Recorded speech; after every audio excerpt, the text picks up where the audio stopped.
ఎన్నికల వేళ ఎక్కడికక్కడ మద్యాన్ని స్వాధీనం చేసుకుంటున్నారు అధికారులు. తాజాగా కృష్ణా జిల్లా నుంచి ఈ బ్రేకింగ్ మనం చూస్తున్నాము. గన్నవరం లిక్కర్ బాటిల్స్ పై పోలీసులు ఆపరేషన్ చేపట్టారు. ఒక మామిడి తోటలో 75 లక్షల విలువైన మద్యాన్ని పట్టుకున్నారు. ఈ భారీ మద్యం నిల్వ వెనక ఎవరున్నారు అనే దానిపై ఆరా తీస్తున్నారు. కృష్ణా జిల్లా గన్నవరం మండలం మెట్లపల్లిలో టీడీపీ నేత మామిడి తోటలో భారీగా మద్యాన్ని పట్టుకున్నారు పోలీసులు. గన్నవరం మాజీ సర్పంచ్ గూడపాటి తులసీమోహన్ కుటుంబానికి చెందిన మామిడి తోటలో పెద్ద మొత్తంలో గోవా మద్యాన్ని నిల్వ ఉంచారు. ఎన్నికల్లో పంపిణీ చేయడానికి గోవా నుంచి దిగుమతి చేసుకున్నట్టుగా పోలీసులు అనుమానిస్తున్నారు. మాజీ సర్పంచ్ తులసీమోహన్ టీడీపీ ఎమ్మెల్యే అభ్యర్థి యార్లగడ్డ వెంకట్రావుకి ప్రధాన అనుచరుడు.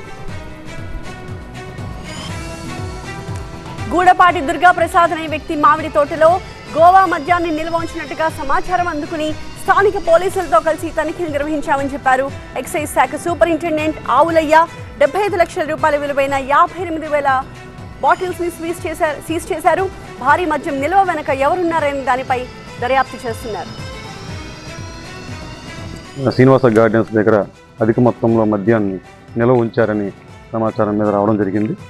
వచ్చి ఇక్కడ ప్రాంతాన్ని వెరిఫై చేస్తే 1210 కేసుల్లో మద్యం ఇక్కడ తీసేయడం జరిగింది. ఈ తోట ఓనర్ గూడపాటి దుర్గాప్రసాద్, అలాగే ఇక్కడ ఎవరైతే ఈ లాక్ అండ్ కీస్ పొజిషన్లో ఉన్నారో అతన్ని మనం అరెస్ట్ చేయడం జరిగింది. కాదండి, దీని మీద గోవా స్టేట్ అని రాసింది. ఇది ఎక్కడి నుంచి వచ్చింది, దీని వెనక ఎవరున్నారు, ఇది ఏదైనా పార్టీకి సంబంధించిందా అనే విషయాలు దర్యాప్తులో తీసుకురావడం జరుగుతుంది.